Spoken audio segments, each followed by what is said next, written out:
Pay and interact with niche-specific Instagram influencers. Please understand that persona is the name of the game in Instagram. People follow personas. They're not following just because somebody has nice pictures. Most people can do that. Most people can manage to post nice pictures every once in a while. Instead, they're following personas because they have a distinct spin on whatever niche they're in. They have a distinct personality. They have a distinct point of view. Whatever the case may be, it has elements of some sort of cult.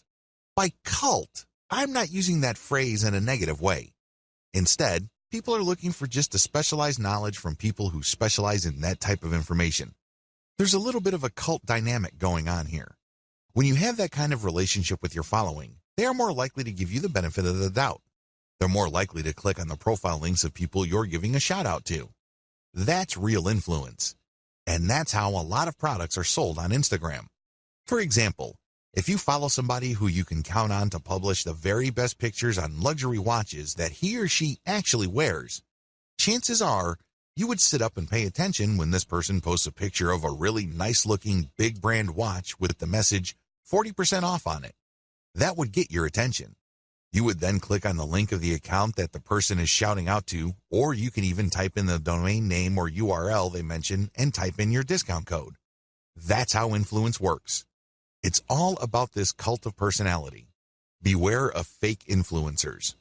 Unfortunately, when word came out that online stores were paying good money to Instagram influencers for product placements and shoutouts, a lot of shady marketers started building fake accounts. Just how fake are these accounts? Well, first of all, they target certain niches. Next, they draw followers. The problem here is that the account itself is fake and the followers are fake. This is a serious problem because if you paid the person behind these accounts real money to post shoutouts, your shoutouts are going to fall on deaf ears. Nobody's going to pay attention. Why? Most of their followers are fake. They're driven by software. They don't exist. They definitely don't have credit cards. Do you see how much of a headache this could be? It is no surprise that a lot of big global brands are now stepping away from Instagram influencers because they're getting tired of being faked out. Real influence means real engagement. So how do you make sure that you pay and interact only with real niche-specific Instagram influencers? Well, it's actually not all that hard. You only need to look at the public statistics of these accounts. You can see the amount of engagement their content gets. You can also see how many followers they have. You need to measure the total amount of engagement they get by dividing that number by the number of followers they have. Look for a ratio. This is how you would know if there is enough engagement with that account. This is a way of seeing who's fake and who's not. You can also look at the content that they post. If they keep posting the same stuff over and over again, that might be a red flag. Also, look at the comments. Is there actual care taken in sharing? The 4 key signs of fake influence. So how do you know that you're dealing with a real influencer? After all, real influence means actual conversions. There are 4 telltale signs of fake Instagram influence. Sign number 1, equal following and follower ratio.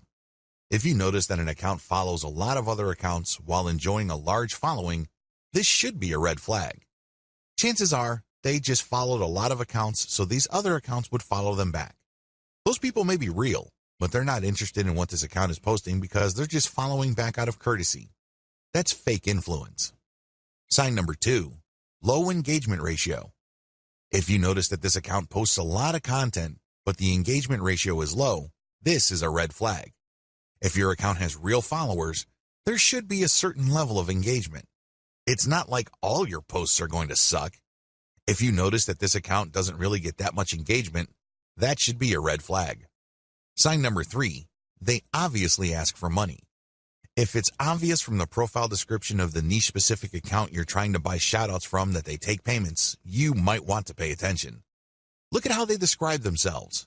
If they make a big deal out of the fact that they're selling shoutouts or they want you to get in touch with them so you can take out an ad, be very suspicious. The very best influencers on Instagram are those who are hobbyists. These are people who are just very passionate about a particular topic. They don't really care about getting paid. They just eat, sleep, and live the topic. Maybe it's travel. Maybe it's women's fashion. Maybe it's luxury watches. Maybe it's sports cars. Whatever the case may be, they are hobbyists. They are passionate about that topic, so they post picture after picture of that topic.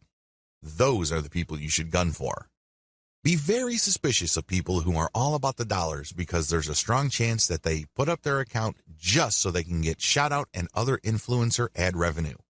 I'm not saying that this should completely disqualify them, but there's a higher incentive for them to fake stuff because there's money on the line. Sign number 4, no niche specialization. If it turns out that this influencer account tends to rotate among different niches, this should be a red flag to you. What this person is doing is that he or she is trying to get the attention of advertisers from different product niches that they know advertisers normally target. This person doesn't really have a focus. Even in the off chance that this account is real, I can bet you that the traffic that this person gets is probably close to worthless. Start with a slow and low buy. The first thing that you need to do is to get a massive list of influencers out there and then contact them. Now, I'm assuming that you have filtered out fake accounts. Contact them. The name of the game here is volume. Try to get as many different influencers as you can and contact them. Ask them, can I buy for $5? Or whatever low rate you can come up with. The name of the game here is to get as many shout-outs and picture ad placements for as little money as possible. The next step is to track these campaigns and see which, if any, of those influencers can deliver real results. You should be able to come up with a top 3. If you, for example, have 100 influencers running your ads and doing shout-outs, you should be able to identify the top 3 in terms of conversions. You own your online store, so you know whether you sold or not. You know whether you moved a product or not.